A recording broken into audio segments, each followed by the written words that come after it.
All right, welcome back to the channel. So Errol Spence gets clowned by Terence Crawford's team. Bernie the Boxer says Errol ain't fought nobody and that Canelo Alvarez is better than him. Let's talk about what Terence Crawford's team through Bernie the Boxer had to say about Errol Spence Jr. in this video.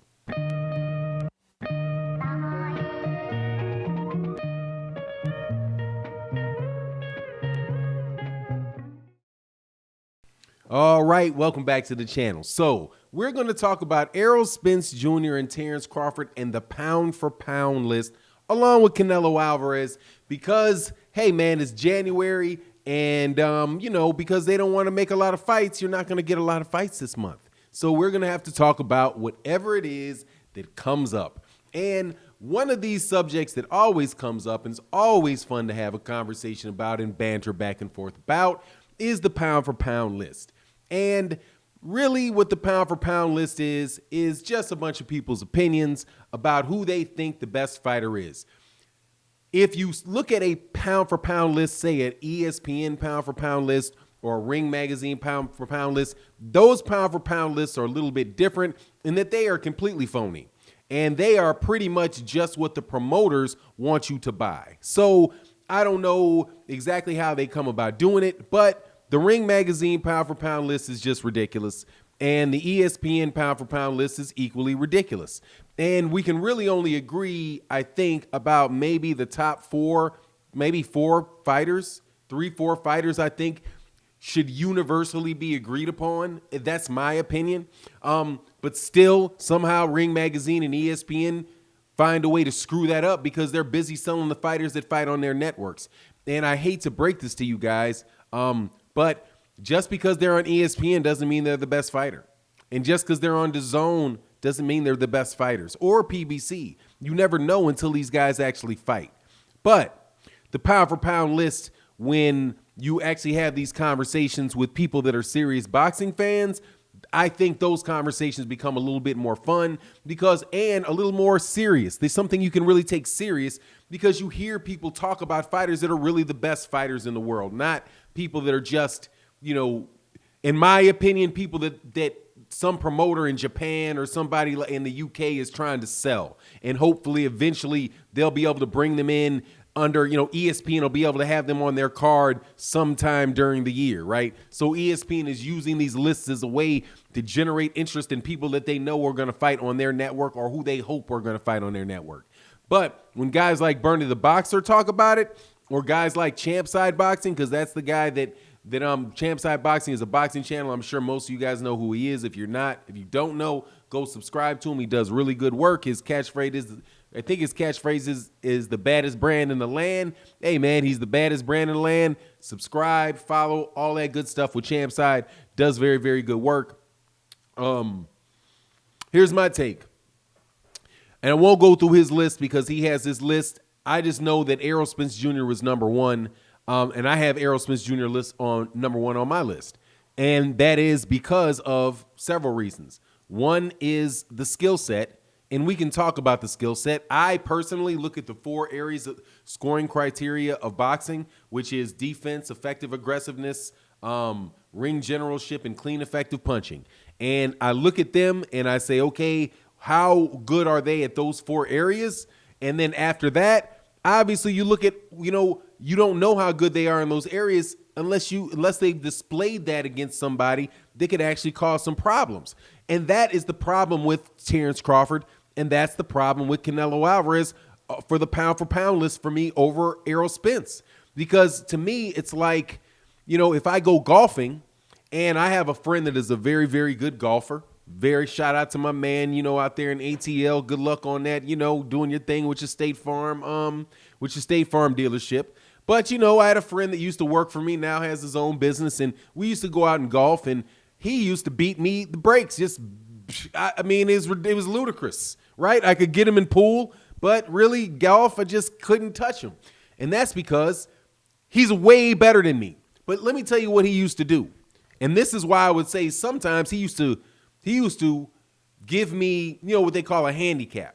But let me compare this Errol Errol's last 6 fights, Terence's last 6 fights, and Canelo's last 6 fights.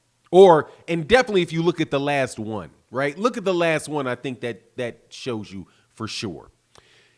Well, when I would play golf, there is something called a black tee, which is the professional tee. And then there is a middle range tee. That's where you hit from. And then way up, way up. Then there's the women's tee. And then way up before the women's tee is the tee that I have to hit from because I don't know how to swing a golf club, right? Or maybe the women's tee. But for real, it's way away from where everybody else is hitting. So one time, because I'm at the little baby tee, I luck up and hit a golf ball, then lands maybe 2 feet from the hole, a little bit less than 2 feet from a hole. Now, while I'm hitting this, mind you, it's a par 3. It's no more than 120 yards. And I'm using like a 7-8. I'm using like a 7 or 8 iron to get it there. I'm terrible at the time. So I luck up and I get it there because I'm from that little baby's tee. And I wound up getting a birdie. I beat my friend on that hole. Was I the better golfer? No. You know why? Because I was hitting from the little baby tee and he was hitting from the black tee. Okay? And he beats me every hole from the black tee. And I have to sit there and watch this man hit. Then I got to walk. Then he's got to walk with me, laughing at me all the way. Here's your little baby tee. Go ahead and hit off. That is the difference between a Callum Smith and a Danny Garcia. Okay? That's where I'm going. Danny Garcia is the black tee. Kell Brook was the middle tee at that point in time in his career. Canelo Alvarez, Danny Garcia is the black tee. Callum Smith is the women's tee. There was no way that was going to be a problem. And when you have the result is, oh, look how easy it is. Look how, Canelo just hit that, boop, hole in one. Never mind the fact that the other guys are swinging from way back behind him, right? Where the margin of error is a lot less. And you may not like that analogy, but think about it in the sense of margin for error. The reason why those long tees are so troublesome is because they're further away. And with that little face on your golf club, if that thing turns and is just a little way this way or a little way that way, or you cut too low this way or you top it too much that way, man, that ball ain't going nowhere. You know what I'm saying? Or it ain't going anywhere near you where you want it to go. There's just not the margin of error. There's not the margin of error.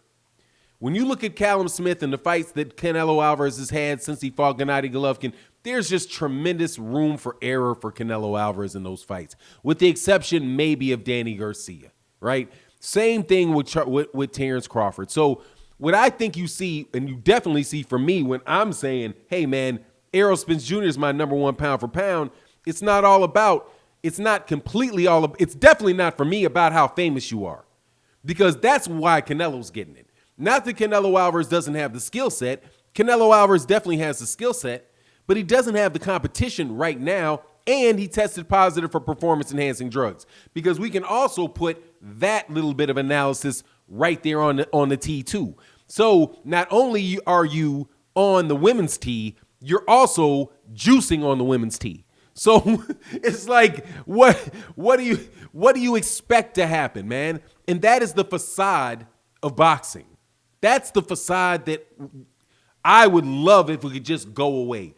People don't want this idea that people don't want losses. No, I don't know if they don't want losses.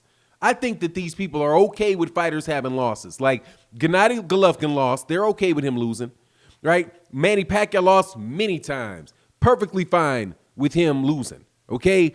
Plenty of boxers have been. Arturo Gatti in the Hall of Fame lost a bunch of times, right? I don't believe that the fights aren't happening because people are scared to lose their No, I think people are scared to step up on that black tee. That's what I think. I think that they would say, hey, man, like, why are we stepping on this black tee? Everybody in the audience, they don't know the difference.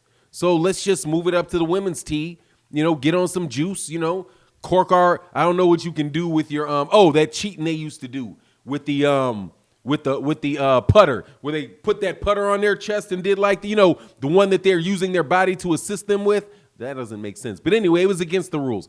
Not going to go on for golf forever, but that's pretty much the logic behind it. Dude, Canelo Alvarez the dude tested positive for performance-enhancing drugs. He just can't be on the list. I'm sorry, Bernie. He just can't be on the list, right? Terence Crawford is playing from the women's tee. I'm sorry. Errol Spence Jr. is out there hitting from the black tees, dude. He came out of a car accident and jumped on the black tee. No, or if you want to think about skiing, the black slope, right? The diamond slope, the one where it's like, oh, Lord, this looks like I'm literally jumping down a mountain. Oh, but no, I'm at the bunny hill acting like I'm a superstar. No, man, I'm not feeling it. But anyway, that's my take on the matter. You let me know what you think. And with that, I'm out. Peace.